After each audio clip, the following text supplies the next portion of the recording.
Bonjour tout le monde, aujourd'hui on se retrouve pour une nouvelle vidéo. Alors aujourd'hui on va parler de la sphaigne vivante.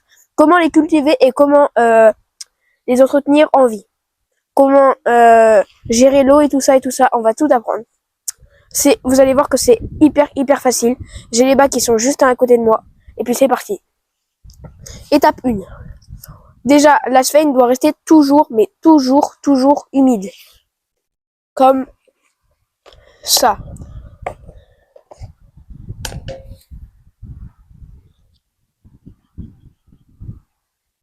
Vous voyez bien? La sphaigne est hyper humide. Alors je l'ai eu il y a quelques semaines, donc pour l'instant ça donne ça. Mais bientôt ça va envahir mon bac. Voilà. Et puis aussi je vais vous montrer comment la diviser. Et puis là, regardez, c'est mon bac mort que j'essaye de faire revivre et j'ai réussi à quelques pouces. Alors je vais pas pouvoir beaucoup vous le montrer. Regardez. Et juste ici là, je sais pas si ça se voit bien. Et bah il y a quelques petites pousses qui commencent à repousser et franchement ça fait plutôt plaisir. On va mettre le bac. Hop là.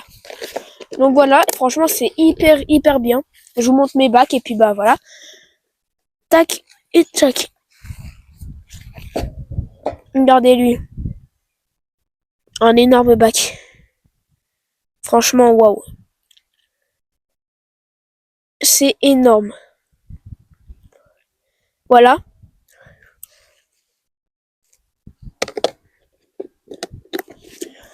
Alors aujourd'hui, on va vous en parler. Comment entretenir ça, comment tout gérer. Vous allez voir que c'est hyper simple. Alors déjà, étape 1, l'humidité, c'est la plus importante. La sphaigne doit toujours rester humide. Donc vaporiser avec un petit sheet par-dessus pendant quelques minutes, qui est vraiment à quelques millimètres de fond dans le bac. Comme ça, et ben ça va s'évaporer avec la chaleur et puis ça va aller sur le couvercle. Puis après ça va recouler mais sur les feuilles. Et ça franchement c'est assez bien. Ça va couler à l'infini et tout, c'est très bien. Votre sphaigne adore ça. Alors quand ils sont en bac pour moi, jamais en plein soleil. Alors là, vous allez vous le dire, pardon, vous allez vous dire, bah là vous êtes en plein soleil, mais là c'est juste pour la vidéo. Après je vais les re-rentrer chez moi. Étape aussi, enfin c'est une étape aussi importante que je vais vous dire. Mettez un petit fond de sphaigne. Alors moi, regardez, j'ai mis tout ça, c'est une grosse erreur. Parce qu'en fait, le dessous de la sphaigne, du coup, tout ce qui est en dessous, n'a pas de lumière et va mourir. Et du coup, bah, c'est la grosse erreur que j'ai fait. Faut mettre qu'un tout petit fond par bac. Ce que je n'ai pas respecté. Ce que j'ai pas respecté, malheureusement, donc voilà.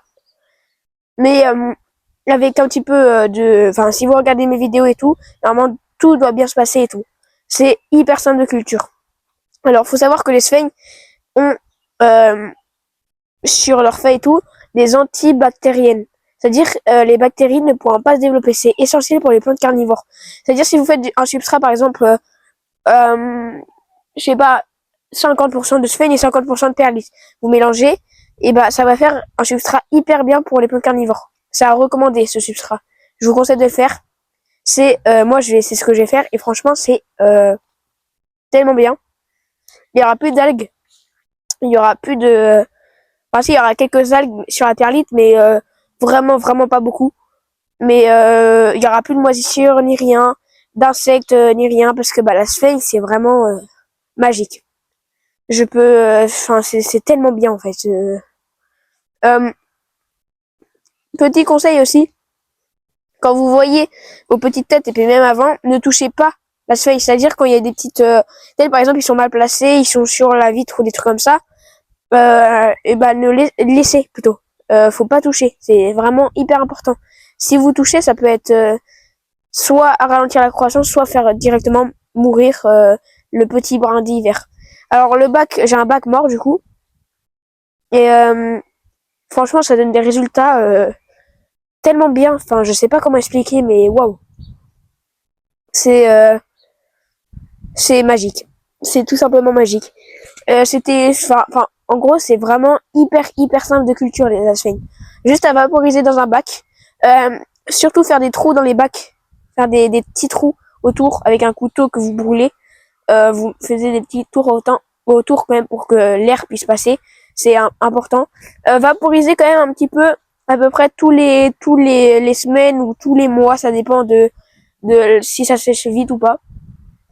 Dès que vous voyez qu'il y a plus trop d'humidité sur le bac, enfin sur le couvercle et tout, bah vous en remettez. Il faut vraiment en remettre à fond. Et puis bah voilà. Moi j'ai cultivé en bac, mais il y en a souvent qui les cultivent dans des comment ça s'appelle. Alors moi j'ai cultivé dans des bacs à couvercle. Il y en a qui cultivent des bacs à l'air libre. Alors moi c'est ce que je vais faire bientôt, mais pour l'instant je préfère les cultiver en bac, c'est mieux pour l'instant. Donc si vous les cultivez en bac, mettez-les dans votre salon ou dans votre cuisine, mais jamais au plein soleil parce que sinon ça va faire surchauffe et dans la boîte ça va faire effet serre et ça va faire effet four en fait, ça va devenir comme un four et puis bah, votre feuille va cramer. Vous savez, la feuille c'est presque impossible à mourir, donc c'est-à-dire quand vous achetez des bacs morts desséchés, enfin déshydratés avec des machines et tout, comme moi, et bah il peut rester vraiment genre une miette vert, on peut pas voir le mi et tout peut reprendre à tout moment. C'est vraiment la sphène, c'est vraiment alors je tiens à le dire, la sphène n'a pas de racines. Elles se contentent juste de leurs feuilles et de l'eau. C'est-à-dire leurs feuilles sont à l'intérieur, c'est presque que de l'eau. C'est pour ça les nouveau-nés souvent ils sont un peu transparents et tout. C'est parce que c'est que de l'eau à l'intérieur. Et c'est vraiment donc c'est-à-dire que vous pouvez tailler le bout de la sphène comme ça. Vous pouvez faire un petit fond de bac avec et puis ça va repousser. Et puis vous pouvez faire ça à l'infini et puis bah vous en avez à l'infini. Vous achetez un bac de sphène vivante ou morte et que vous arrivez à faire revivre, faut attendre quelques mois, voire peut-être même des années, enfin un an maximum. Puis vous en avez à l'infini. C'est la sphène, c'est vraiment trop bien. C'est en plus les plantes carnivores, c'est les meilleurs amis des plantes carnivores pour les algues et pour la moisissure sur la tourbe, enfin les champignons qui poussent. Franchement, c'est magique. Je pourrais pas trop expliquer tous les effets parce que bah la sphène, j'ai fait quelques erreurs, beaucoup même. Maintenant, faut que je les cultive et faut que je rempote ça avec comment ça s'appelle. Alors, je vais faire ça avec mes plantes carnivores, simplement.